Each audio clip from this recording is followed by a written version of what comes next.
Hi everyone, and welcome to today's webinar, Managing Accountability, hosted by HRDQ and presented by Rick Lepsinger. My name is Sarah, and I'll moderate today's webinar. The webinar is going to be about an hour, and if you have any questions, you can type them into that questions or chat box. We'll be answering these questions as they come in live at the end of the presentation or in an email if we do run out of time. Rick Lepsinger is the president of On Point Consulting and was on the faculty of GE's Management Development course for 4 years and led the program Making GE's Global Matrix Work. Welcome, Rick, and thank you for joining us today. Great, Sarah, thank you very much. It's good to be here. And welcome, everyone. Thank you for joining us today. The information we'll be talking about today on managing accountability and expecting and getting top performance comes out of the work we did to try to understand why some organizations are more effective at executing strategy. And this idea of holding people accountable was one of the 5 differentiators that separated the best companies from the less effective companies. And information on this topic, as well as the other differentiators, can be found in my book, Closing the Execution Gap, How Great Leaders and Their Companies Get Results, and that's on Amazon.com. So today, we're going to focus on accountability, and we'll talk about the definition of accountability. What do we mean? What does it look like on the job? How do you measure it? We'll focus on the factors that impact individual accountability. Why do some people make excuses? Why do other people take the initiative to ensure that things get done? And we'll talk about tools that leaders can use to enhance people's willingness and their ability to take accountability for their actions, for results, and the consequences of their actions. So let's start with a quick polling question that Sarah will open up for you. Just to get a kind of the lay of the land, in your organization, and I have 2 polling questions, so this is the first one. In your organization, to what extent are employees held accountable for results? What's your perception of that? And if you just pick the one that makes sense, and Sarah will just keep it open for a few moments.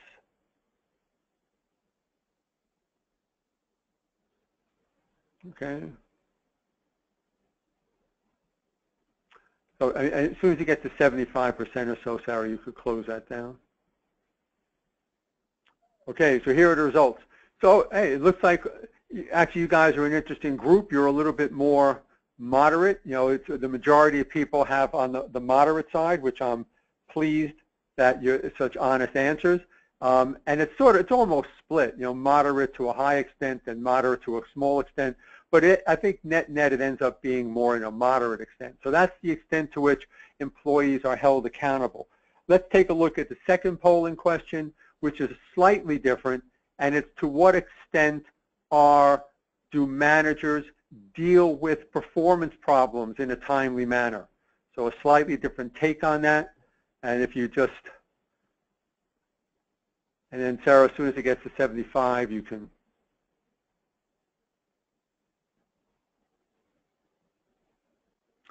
And we'll talk a little bit about why these 2 questions are important while Sarah's waiting till we get to 75%. The idea here is that it's all in behavioral sciences. This question is almost like the physical sciences, where you can expect to get what answer you're going to get. To what extent do managers deal with performance? Again, this is interesting from this group that it's fairly consistent between the 2 questions. To what extent do managers deal with performance? To what extent are people held accountable is aligned, which I think is actually the way it should be. And here it's, you know, pretty much to a moderate, slightly higher on the small extent. And let's go ahead to take a look at the next slide, just to say a little bit about why that's relevant and important.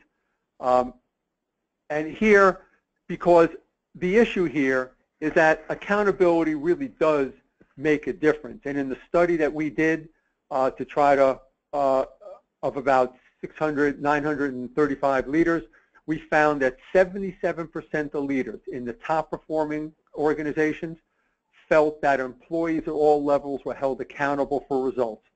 Now, in the less successful organizations, only 44% reported that. In addition to that, in our survey, only 45% of managers believe that their organizations deal with poor performers.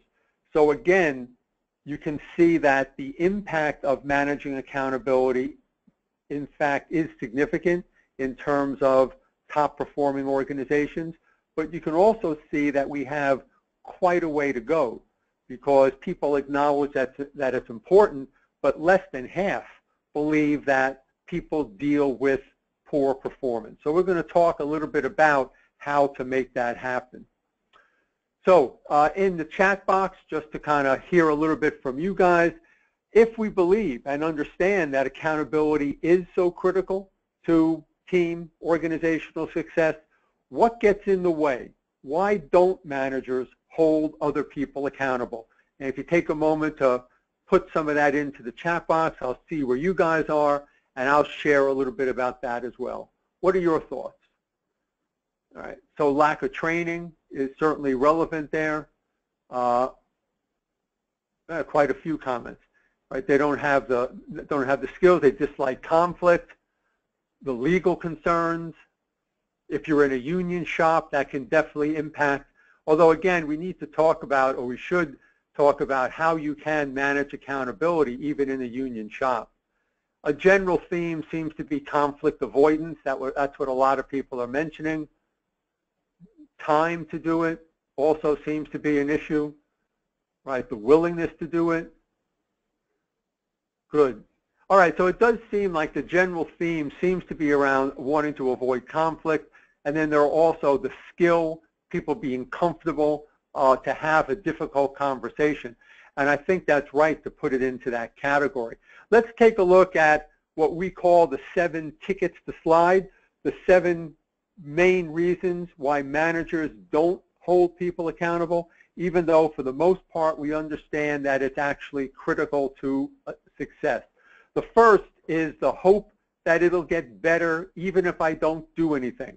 The hope that you can just go out and that over time things will just improve without you needing to actually have the conversation.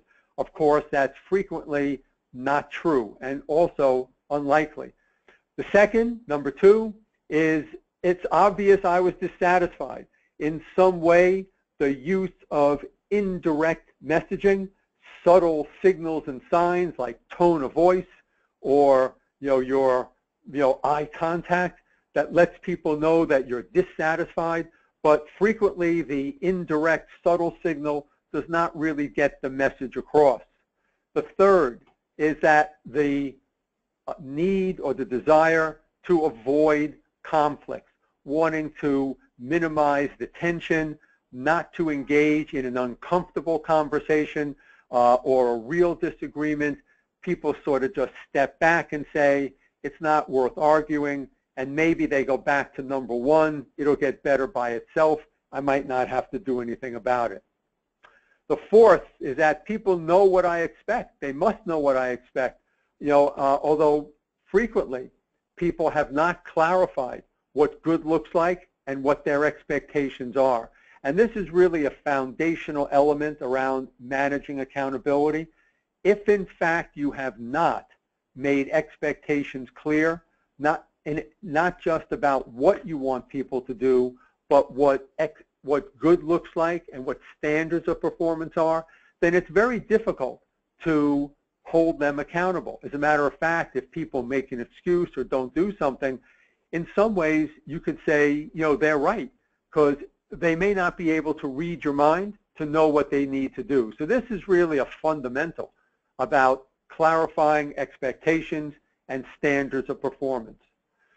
The fifth is the concern about losing top performers, giving feedback, holding people accountable for activities, processes, procedures that they may not want to do. The concern is that you'll either break their momentum or demotivate them in some way.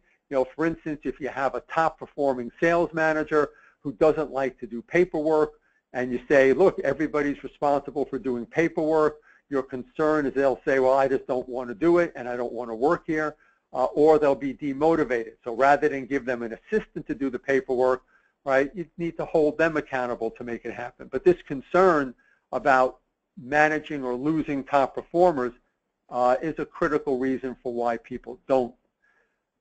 Number 6 is the fear of being seen as a micromanager.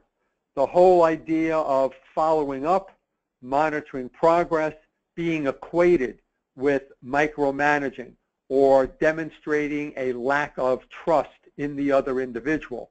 And the challenge for managers is to be able to find a way to manage, to monitor, to follow up without appearing to micromanage. As a matter of fact, the more autonomy and authority you give others, the more you need to monitor, not the less you need to monitor. So this is also one of the reasons why people don't hold people accountable. And number 7 is really the greatest managerial myth. It's easier if I do it myself, where somebody drops the ball and you decide that it's either easier rather than trying to explain it and take the time for that, I'll just take it myself, or I'll give it to one of my top performers, somebody who I believe I can count on, who will get the job done. The problem here is that you are either being complicit in the cycle of low accountability. The message is basically, don't worry about, I'll fill the gap for you, or I'll hand it off to somebody else.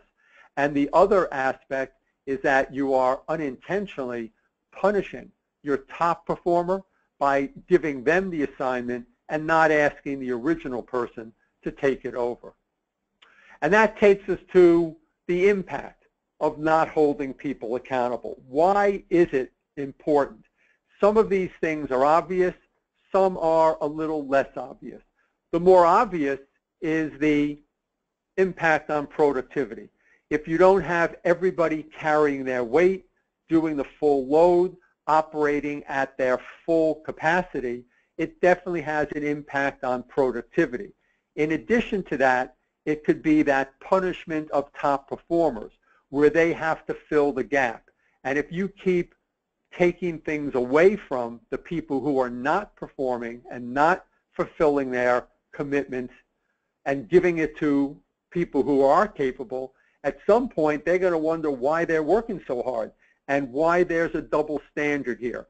So that second piece about unintentional punishment of top performers is a critical impact. The third, I think, is most important. At least for me personally, this was a particular significant event. The perception of you and how not holding others accountable impacts their perception of you. Because when you do have sort of a two-tier system where some people are held accountable, some people are not, or you're not managing accountability more consistently, people start to see you as maybe someone they can't count on, someone who isn't fair, may not be equitable in their treatment of the team, someone who may not be comfortable or competent having difficult conversations. So for me, this is really what turned it around personally, is when I realized the impact it was having on my team's perception of me. It helped me prepare for and get ready, or at least motivate me to have some of these more difficult accountability conversations.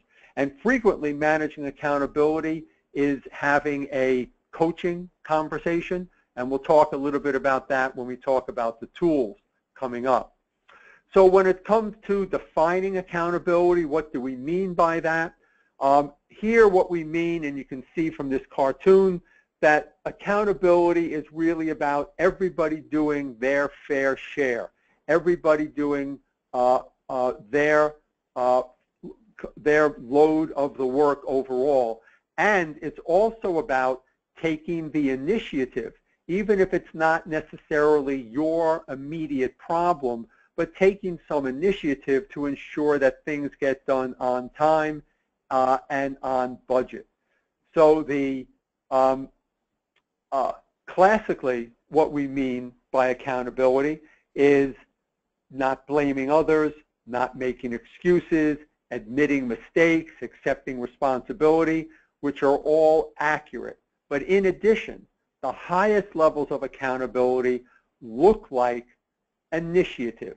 And people who are operating at the highest levels of accountability tend to be proactive and take initiative even when it's not their fault, even when they're not the cause of the problem overall. So when it comes to recognizing people's level of accountability, let's talk about the accountability scale. And this is used more, not literally to measure, but more as a vocabulary and a way to talk about accountability. Starting at the bottom, where we have kind of the -2, this is where people take absolutely no accountability. They don't even recognize that there's a problem. A -1, they might acknowledge responsibility, but they deflect accountability to others, people and other groups.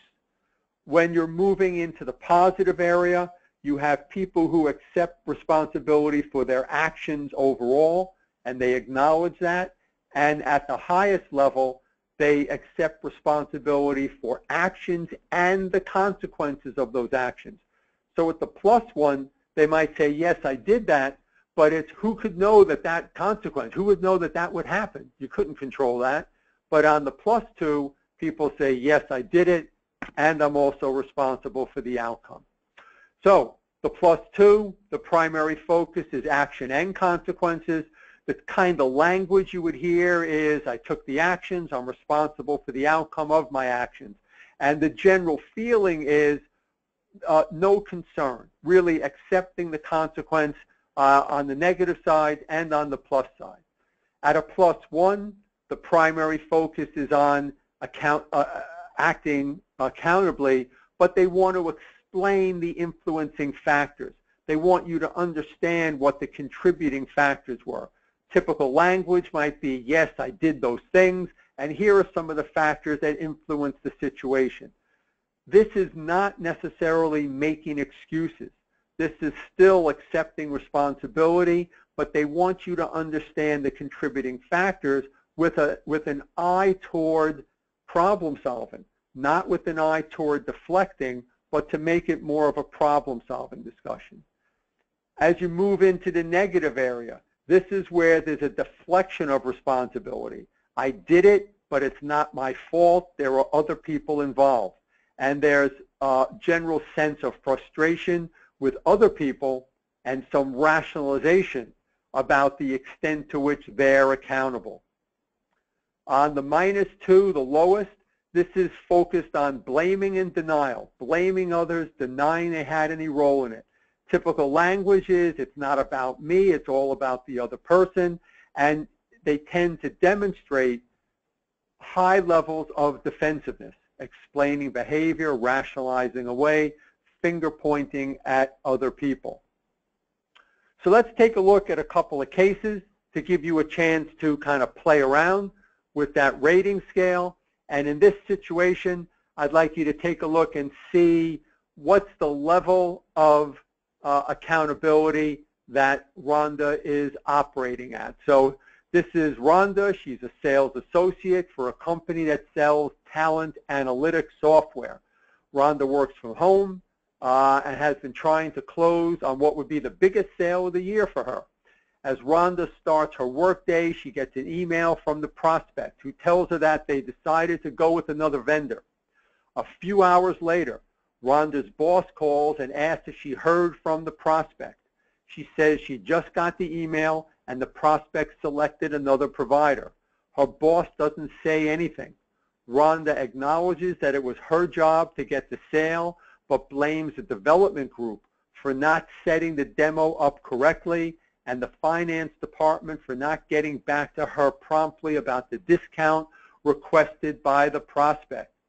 So, based on that, and now, Sarah, if you'd show them the poll, how would you rate Rhonda's level of accountability? And select where you think Rhonda is in this particular case. Is she accepting responsibility for actions and impact? Is she accepting responsibility just that B should just be accepts responsibility for actions. So B should be a +1, and it's just for actions, not and the impact. Or is she in the negatives? Acknowledges responsibility but is deflecting and no accountability. So Sarah, let's see the results. Okay, so it looks many people have her acknowledging responsibility but deflects, and that is generally, that's usually how people see that particular case. 82% of you picked that. There were a couple of people that picked number 2 where she accepts responsibility for the actions but wants you to understand the influencing factors. And a lot of it depends on how Rhonda is presenting that information. If she's presenting it in a go talk to those people because they are the problem, that would put her more in the -1. But if she's saying, hey, we had some problems with these other groups, we need to consider that going forward next time, that would move her up more into the +1 side. So a lot of it has to do with the tone and the perspective as well. Let's take a look at the second case, and this is during a team meeting.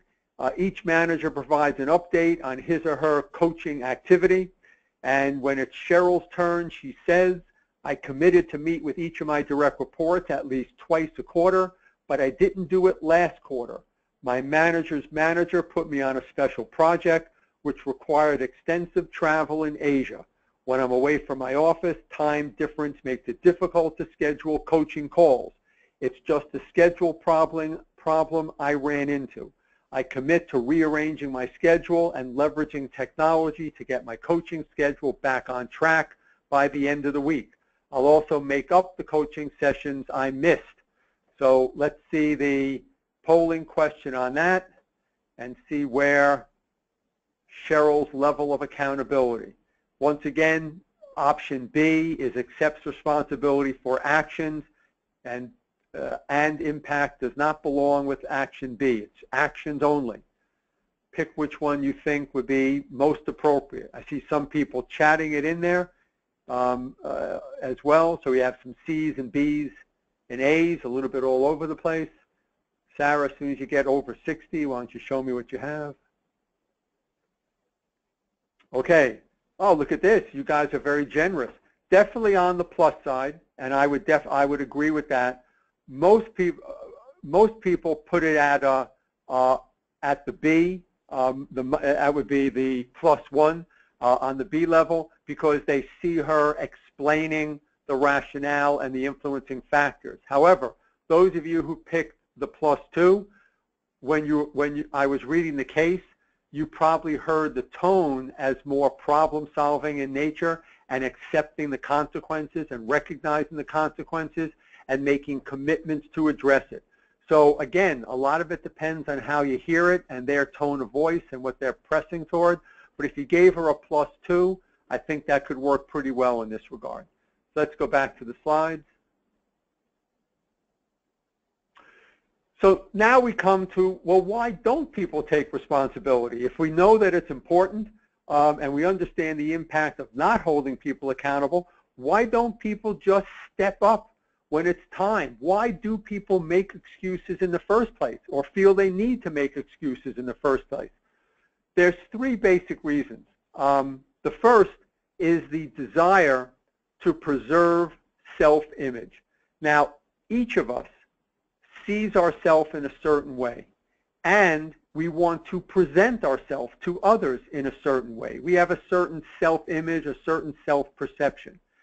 And in order for us to say, you know, I made a mistake, or I screwed that up, or I missed that deadline, it not only impacts how we see ourselves, but it impacts how we want other people to see us.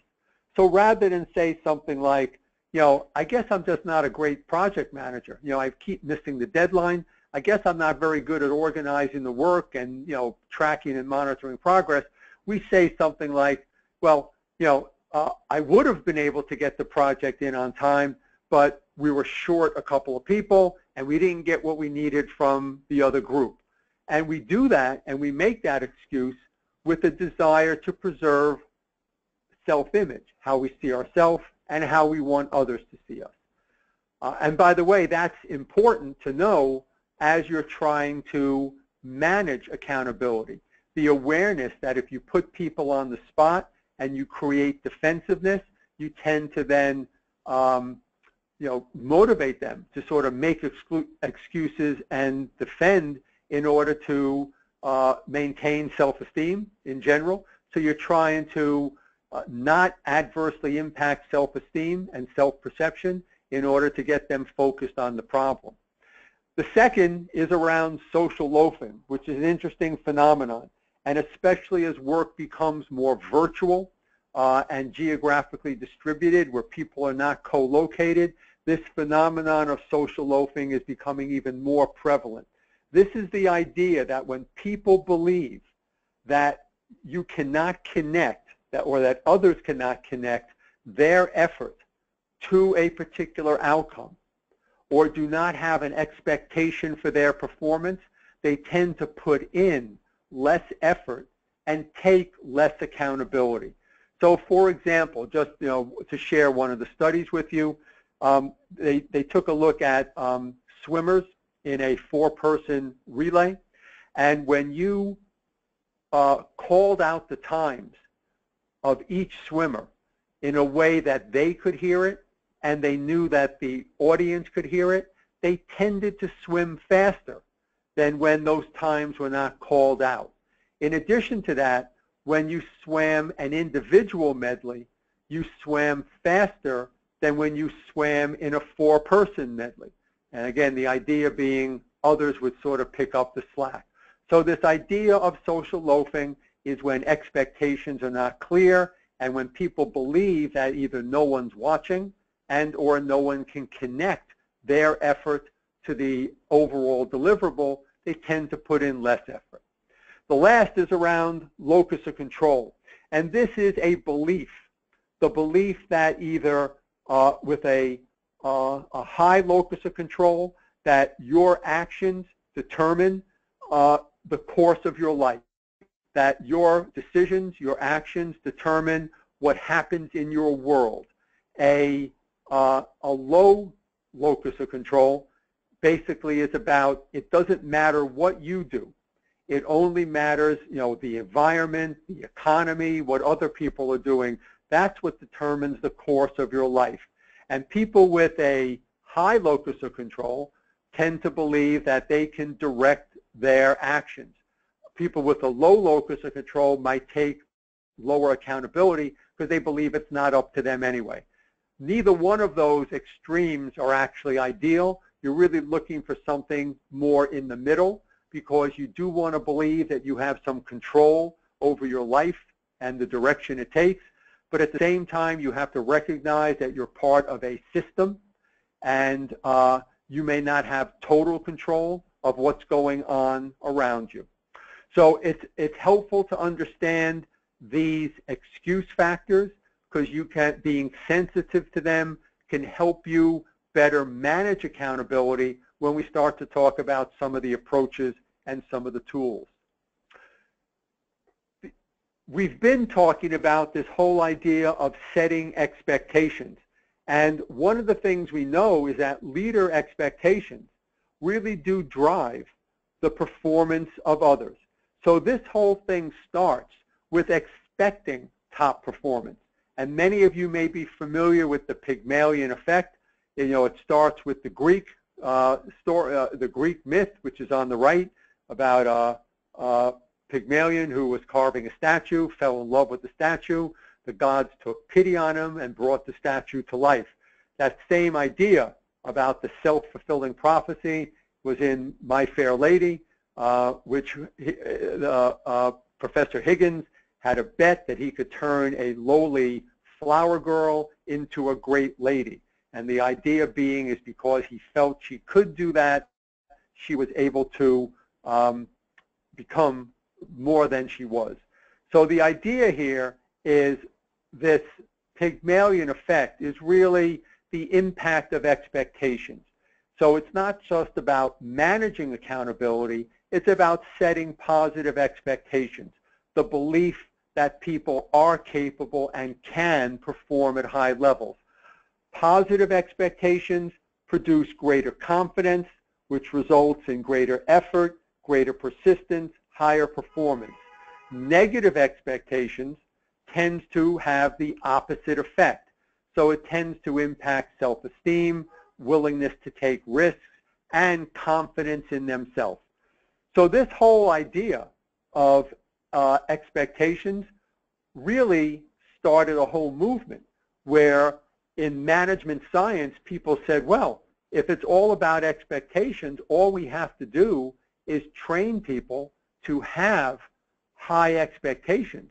And then if they treat people that way, everybody's performance will go up.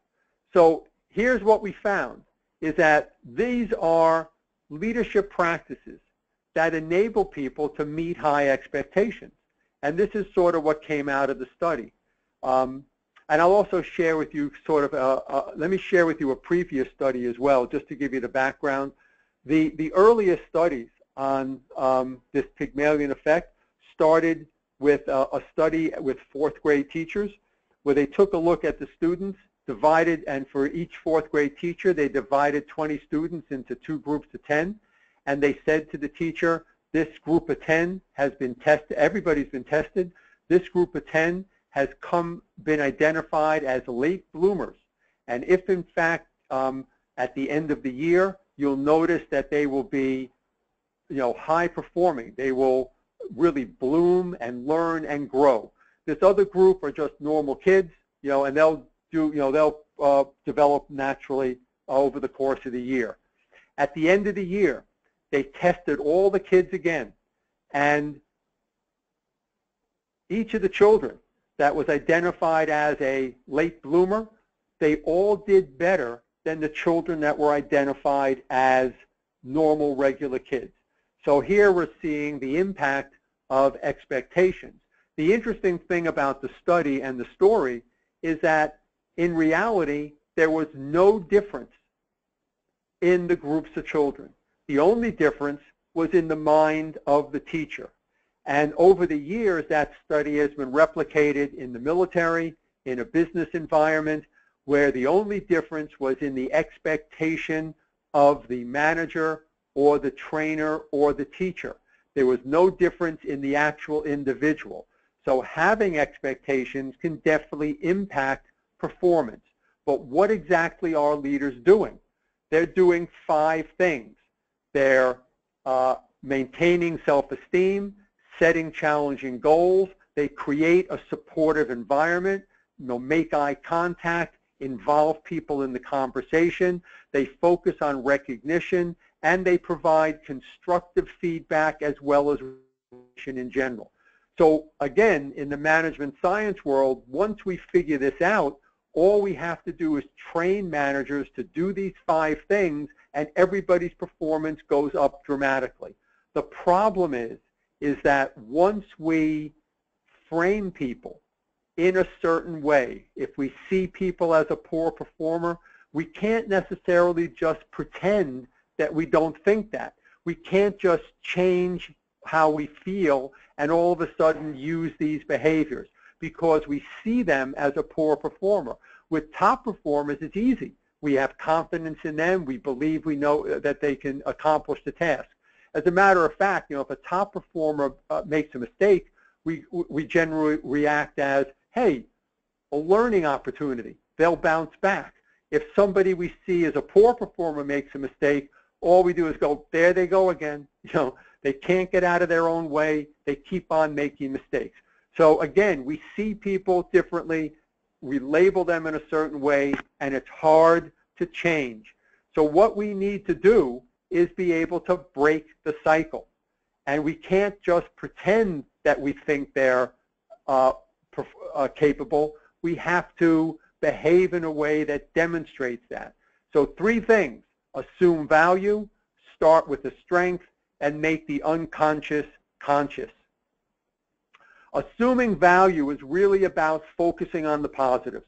When somebody, that story I told you about the mistake that someone makes, when somebody performs in a certain way, you need to look for the value. Look for the positives. Don't move right away to the concerns overall. And be more balanced in your response to people. to talk about what you liked, and then to move to talk about the concerns. This does a number of things. Both primarily it's about maintaining and enhancing self-esteem and giving people confidence to move forward. When you just focus on the critical and don't look for value, it tends to erode self-esteem and erode confidence. The second is to start with a strength.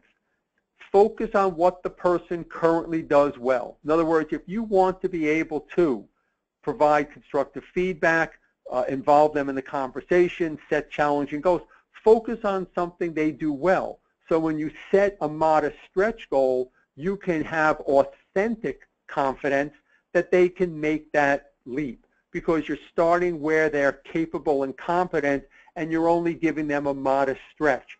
So that way, when you engage with them, you don't have to pretend that you think they can do it. You can be authentic and more genuine in terms of helping them make that leap. And you can provide coaching and support as they take more risks in a more genuine, again, authentic way. And the last is to take these 5 things that in the previous studies were being done unconsciously. The teachers, the managers, and all those studies didn't realize they were doing these 5 things. So you need to be able to make these more explicit and conscious, both by assuming value, focusing on and starting with a strength, and then these key behaviors can become more natural and more easily applied. So let's take a look at a situation before we talk about some of the tools. This is David, and you've come to understand that David has consistently been missing deadlines. He recently missed 2 important deadlines which caused a delay in a product release. David's performance is negatively impacting the team, and you need to take action. However, because David does not report directly to you, managing this may be difficult, and David's manager is Pamela Jones. So, how would you handle this situation? All 5 of these possible actions are considered good actions, but one of them is the best. So take a moment to read these for a second before we bring the poll up. Just take a second to look, see which one of these you think would be the best out of the 5.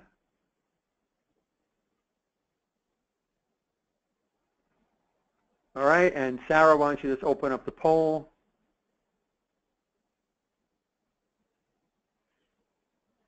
Okay, so is it call Pamela Jones?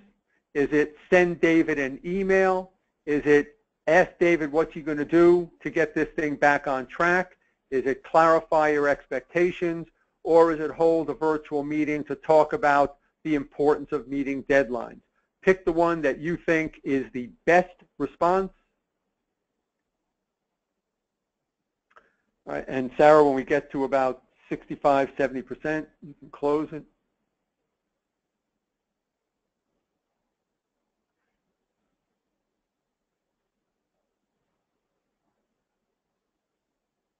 Okay, so here we go.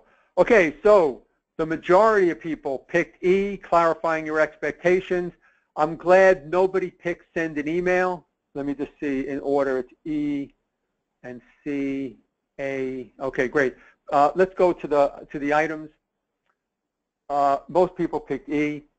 So I'm glad nobody picked send an email. That's really good, because email is probably the least effective way to do it, very impersonal. David might not even know, you might get a reaction or a response. Those of you who picked A is a good response. At some point, you're going to want to get Pamela Jones involved. However, David's on your team, and by putting it off on Pamela, you may not be accepting responsibility yourself. So it's not that you shouldn't bring her into the loop at some point, but it might not be your lead activity in general. A few people picked E. E is not a bad solution. The V meeting to discuss the importance of deadlines. The problem is it's too indirect. David might not know you're talking to him, and the rest of the team is wondering why you're talking to them. The 2 best answers are C and D, and these are actually 2 of the very best answers. Now, in this particular case, C has a slight edge. D is definitely a good answer, clarifying your expectations. It's something you would do, you should have done, and it's something you might do going forward.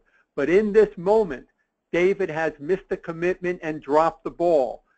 C is about asking him what he's going to do to get it back on track and what he's going to do to keep from missing deadlines in the future. So C has a slight edge in this particular situation. So there are 4 accountability mistakes, 4 things people do that make managing accountability more difficult. The first is you talk about an idea, but you don't agree on actions or accountability by name.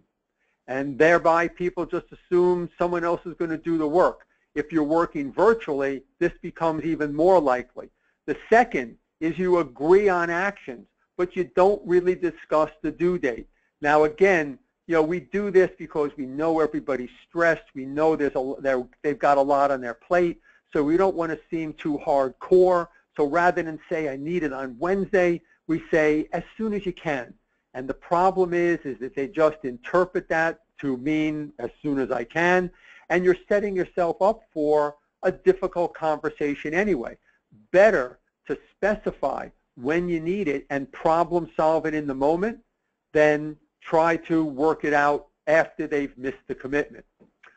The third is waiting until the completion date to check on the results or not checking at all. And again, we're all busy, so things might get away from us, and or we don't want to appear to micromanage. We don't want to signal we don't trust people.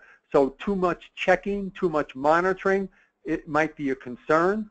But again, the more autonomy you give, the more you have to monitor, not the less you have to monitor. It's not like a laissez-faire sort of thing. You need to stay in touch. And the fourth is not holding people accountable for a missed commitment. This is where either you've waited to the completion date, there's no time for them to fix it, so you either take it back and or you give it to your top performers or somebody you trust. Again, this is where you sort of become complicit in this cycle of low levels of accountability. So what can you do about it?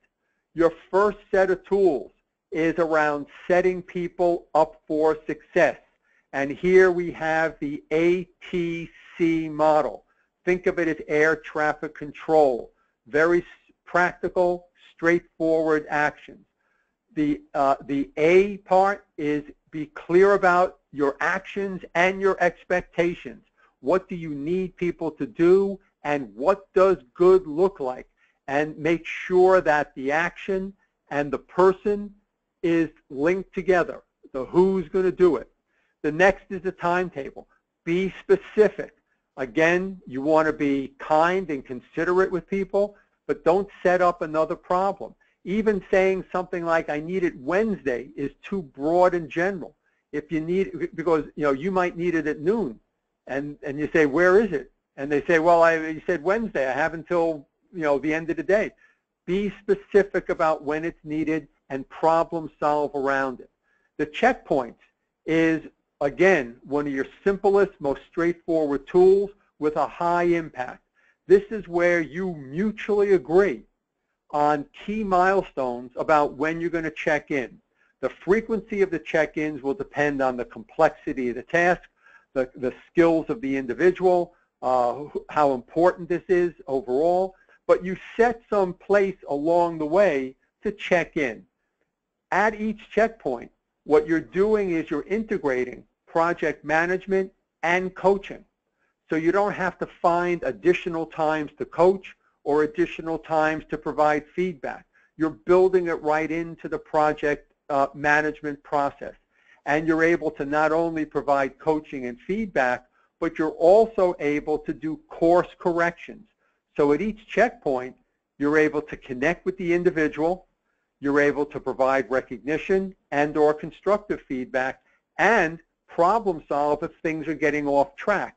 This increases the likelihood that when you get to the ultimate due date, you'll be more likely to be on target with the deliverable, right? Now, in addition to that, even though you've set people up for success. People may still have some problems, miss a commitment, struggle along the way. And these 3 accountability questions will help you boost accountability either after the fact or during the implementation. We're calling them coaching questions because frequently managing accountability is a coaching intervention. So there's 3 main questions. Looking back, asking people what they could have done to prevent the problem, or what, if anything, they might have done to contribute to the problem. In the present, asking them right now, what can they do to get this thing back on track? Rather than you say, let me do it, you're basically saying to them, what can you do to make this right? And you're also looking to the future. You're asking them, what can they do to prevent this problem from happening? Now, sometimes people will make excuses or things that sound like excuses. I couldn't do what I needed to do because the other group didn't give me what I needed. The vendor wasn't on time. All these things sound like excuses. They might be excuses, but they also might be true. And regardless, what you're doing here is saying, given that event, what are you going to do to keep it from happening? Take accountability for in some way addressing the issue, because if you don't, we're going to be back in this same place again the next cycle. So here you're asking them to focus on how they can involve the other group, bring people in to minimize that problem from happening again. In terms of these questions, it's usually good to start with the present question and the future question, and then move to the past, because the past question can sometimes create some defensiveness. It might not be the best lead. These questions are perfect to ask during the checkpoints. These are the 3 questions you can ask to help people take responsibility to think through what they can do to keep this thing on track without you having to take it. So using them during the checkpoints increases the likelihood of success. If you get to the end point, this still can encourage people to think of what they can do to meet their commitment, fulfill their promise overall. So a couple of tips before we open it up to some questions. It starts with being a role model, holding yourself accountable, be aware of the language you use when you talk about other groups in terms of when there are problems and when things need to get done. You want to make sure you're aware of and evaluate the level of accountability of your direct reports or your colleagues, and think about probable causes. What could be contributing to this when you think about the reasons why people make excuses and the external, internal factors, and what might increase their accountability.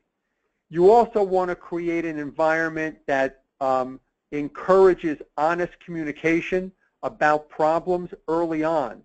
Sometimes people will wait as long as possible before they raise the issue or concern, and then it might be too late to fix it or resolve it. You want people to be able to talk about problems as well as successes to be able to drive performance. Using the ATC model to ensure people are set up for success. Action plans are one of your best tools. It's a low-tech, old tool, but action plans are basically contracts. They document commitments.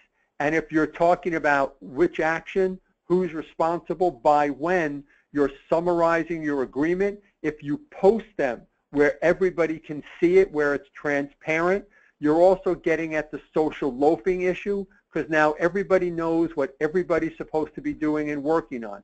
It's a great document to base a conversation on around checkpoints, and it gets at social loafing. Use the 3 coaching questions to encourage people to take their accountability and not to take it back. And you also want to encourage an environment that focuses on what they can do to achieve results that they want overall, and stimulate that attitude in them. As a matter of fact, you may want to encourage them to ask themselves the 3 coaching questions so you don't always have to do that. All right, everyone, thank you very much. I'll turn it back over to Sarah, and we have some time for a few questions. All right, thanks, Rick. Yep, we do have some time for some questions, so attendees, go ahead, send those my way now into that chat or questions box, and while we wait for some of those questions to come in, we're just offering a 10% discount off any purchase, and that coupon code is webinar10, and you can go over to hrdqstore.com to purchase or for more information. All right, let's get to our first question, which is coming from Lauren. Which of the 4 accountability mistakes gets made most frequently? Yeah, I think, well, there's a number, actually they all get made a lot. The one that I think creates the greatest problems is the waiting until the due date to actually check. That really, because even if you've been clear about all the other things in terms of deadlines and timetables and things, by not checking in periodically, that really does create a lot of problems. And I think a lot of managers either are very concerned about the micromanaging thing or just are really, really busy. So, and truthfully, by checking in periodically, even if you drop the ball on being clear about expectations and due dates, you have a lot of opportunities to make up for it. So that seems to be the main one. All right, thank you. Next question is coming from Tim. What can you do to build a culture that supports accountability? Yeah, a lot of this goes back to what we were saying around your personal expectations and leader behavior.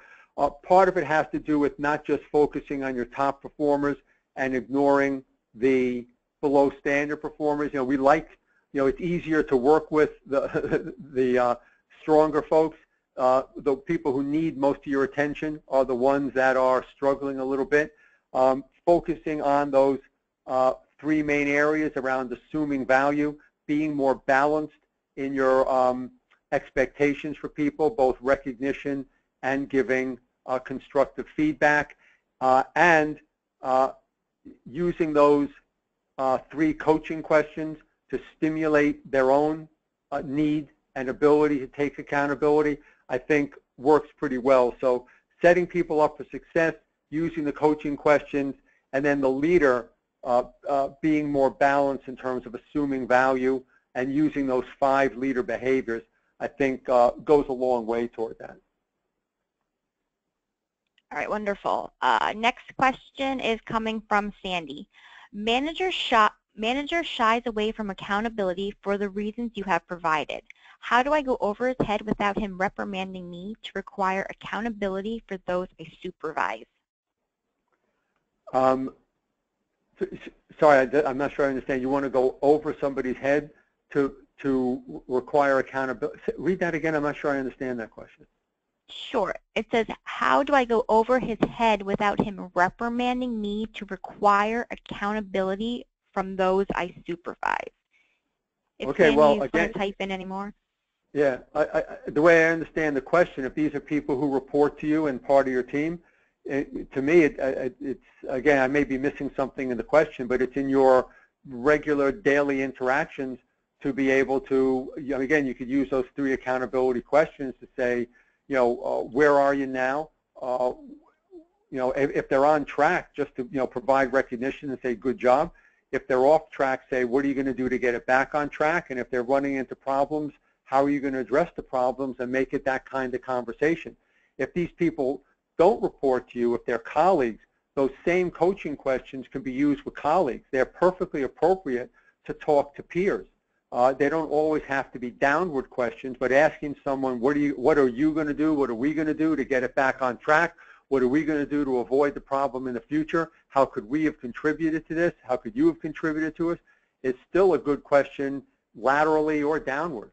So again, I wasn't sure if I got that question, but that's what came to mind. Okay, let's see. Next question is coming from Kim. How do you motivate supervisors who believe their direct reports are doing all that they are capable of? Should I say that again? How do you motivate supervisors who believe their direct reports are doing all that they are capable of? Right, yeah. Well, I guess the first thing is to determine if, in fact, that's accurate or true. And it's probably helpful to have a fact-based conversation rather than just talk about impression. So, because they might be right. But if you have evidence or information that indicates that there's more capacity in the group and there's more room to be able to do more work, and that's not unusual, by the way, that not everybody is working to full capacity, then you have the basis for a conversation. But as long as you're talking about impression or my feeling is, those are much more difficult conversations. So if I need to motivate a supervisor, I'd start with the data on capacity, expectations, and workload and performance, and then show where the gap is, and then talk about what they need to do to get everybody up to full capacity, and maybe even differentiate who is at full capacity and who's not, and what's the difference there. But something that's a little bit more fact-based, I think, would help. All right, great, thank you. Next question is coming from Sheryl. What would be the most important thing a leader could do to prevent social loafing during group projects? Yeah, during group, I think the key there is around shared goals. It would be a starting point. So everybody's being measured against the same thing. And then there are individual goals. So it's not, in other words, when you have a shared goal for a group outcome, the problem is, a team of 5, 3 people do all the work, 2 people sort of drag, but everybody gets rewarded because it's a team goal. But you should still have a team goal to encourage cooperation and collaboration. But then you also have to have individual metrics for each person. So if that are aligned with the overall team goal. So you're rewarding that on 2 levels. And the other has to do with posting that information. Make it transparent. Put it on a shared site. Send it to people. Use the action plan during team meetings to monitor progress on each person's event. Make it explicit where everybody is, where the team is, where individual components are. And I think that goes a long way, because the whole thing about social loafing is out of sight, out of mind. And if I don't believe you can connect my effort to the outcome, or that you can observe my effort, then I tend to put less in. Make that all transparent, and a lot of that will be minimized. All right, Rick, great, thank you. Let's see, moving on. Next question is coming from Mike. If a manager doesn't have a good reputation for holding others accountable, what can he or she do to change this perception? Yeah, well, if this is, I want to change my own behavior, or I want to change people's perception of me, in many ways it's fairly straightforward. Not to oversimplify, but start to use some of these tools, even just the ATC model and the coaching model. The idea being set people up for success, make sure they understand what they need to do, what good looks like, what the time frame is, start putting the checkpoints in place. And again, the monitoring and micromanaging are not the same thing.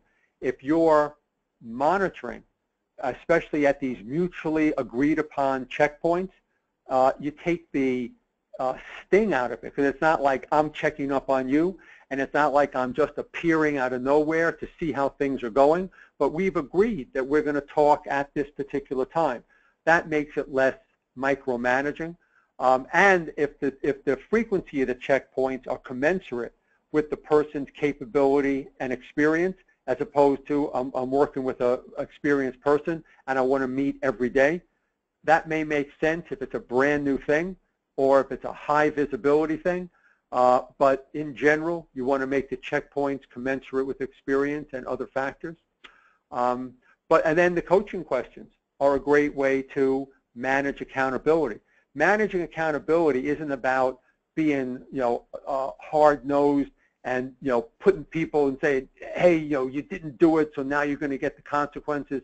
Managing accountability is a process that starts with setting them up for success.